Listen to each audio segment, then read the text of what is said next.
Hi guys, welcome back to Bulu Gadget. Ini adalah Oukitel C22. Baiklah, kali ni kita nak review satu phone yang agak rare untuk market Malaysia ni. Yang mana dekat Malaysia memang tak ramai lah yang guna phone ni ataupun guna brand Oukitel ni. Dan dekat Malaysia pun memang susah nak jumpa seller yang jual brand Oukitel ni.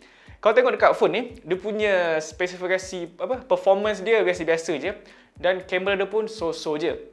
Tapi yang tarik perhatian dia adalah dia punya design. Kalau cakap pasal design handphone ni, aku rasa aku tak perlu nak mention yang dia tiru design handphone apa. Korang semua mesti tahu yang phone ni tiru design handphone apa. Tapi jangan salah faham sebab dia bukan sebuah iPhone palsu ataupun fake iPhone.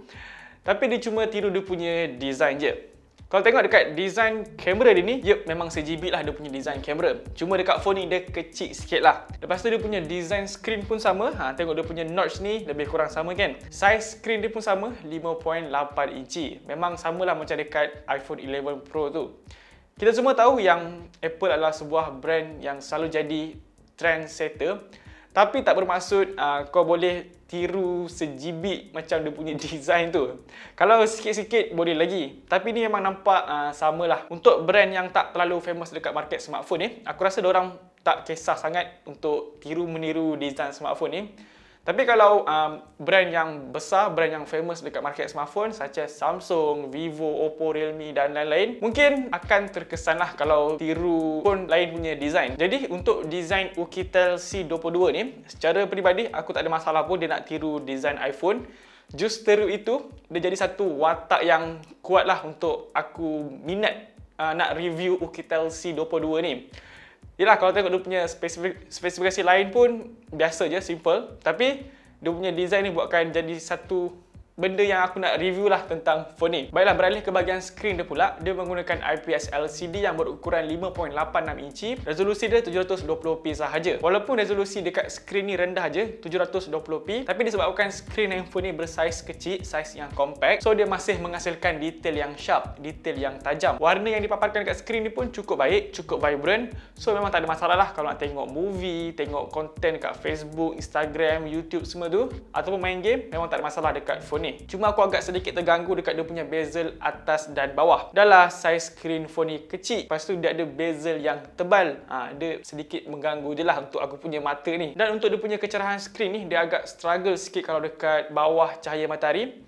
Tapi kalau dekat indoor, tak ada masalah. Dia still bagi kecerahan yang baik lah. Untuk dia punya spesifikasi engine pula, phone ni menggunakan prosesor daripada MediaTek, which is Helio A20. RAM dia 4GB dan internal storage 128GB. Baiklah, kalau tengok dia punya spesifikasi engine ni, dia bukanlah sebuah smartphone yang berkuasa tinggi untuk kita main game. Tapi kalau untuk performance kegunaan harian, tak ada masalah. Setakat nak scrolling Facebook, scrolling Instagram, nak browsing semua tu, memang tak ada masalah dekat phone ni. Dan untuk performance bermain game, macam aku cakap tadi, phone ni tak sesuai untuk kita main game. Tapi kalau nak cakap pasal game PUBG, dia still boleh main, cuma tak dapat performance yang well lah. Memang akan terasa lah dia punya patah-patah tu, dia punya FPS drop tu memang akan terasa dekat smartphone ni. Dan dekat phone ni dia tak ada sensor untuk gyro. So maknanya phone ni memang tak sokong gyro lah dekat PUBG. Dan untuk game yang ringan sikit macam game Mobile Legend, yes, boleh je main macam biasa. Cuma kalau dah main dalam 40 ke sejam tu, 40 minit ke sejam, memang akan terasa ada punya FPS drop tu. So untuk main game tak boleh lama. Limit pun sejam je dah rasa performance tu akan drop. Dan storage sebesar 128GB adalah satu kelebihan juga dekat smartphone ni, yang mana kita boleh simpan banyak file, banyak movie.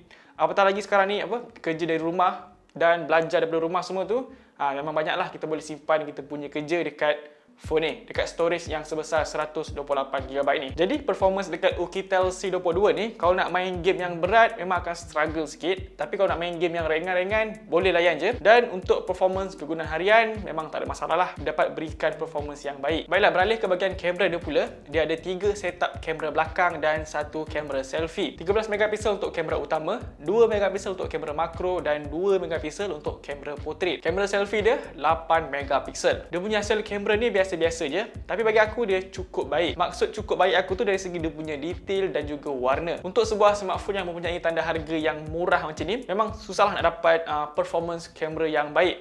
Tapi bagi aku dekat Oukitel C22 ni cukuplah untuk kegunaan kerja ataupun ya sekarang kan kegunaan belajar daripada rumah. Everything is online sekarang.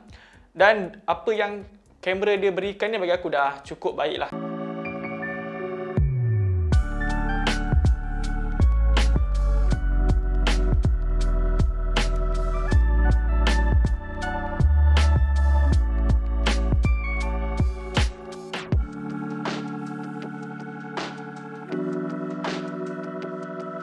Dan untuk dia punya bateri pula, phone ni mempunyai kapasiti bateri sebesar 4000 mAh.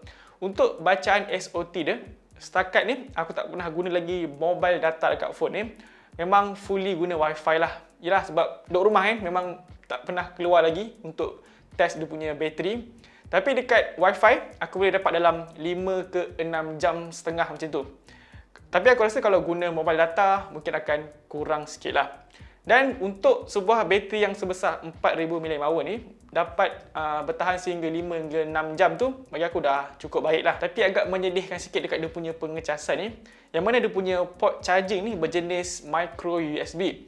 Dan dia punya PSU, power supply, hanyalah 10 watt sahaja. Untuk tahun 2021 ni, at least Type-C dan juga 18 watt punya pengecasan.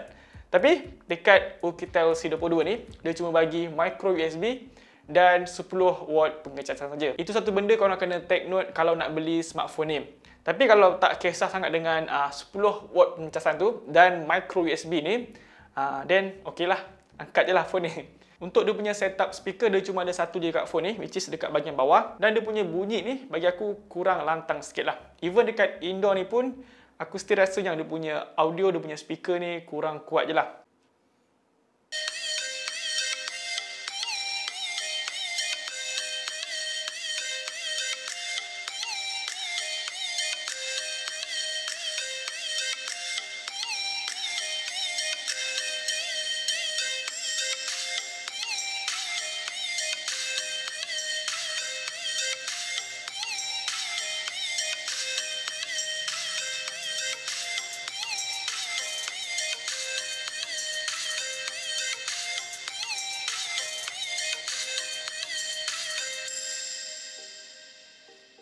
Dan yang terakhir adalah dia punya sistem security, yang mana dia ada fingerprint scanner kat bahagian belakang dan juga face unlock. Untuk dia punya fingerprint scanner ni, tak ada masalah, still dapat berikan respon yang pantas dan accurate. Tapi dekat dia punya face unlock, dia memang totally delay lah. Dia lambat sikit. Notch je besar, tapi face unlock lambat.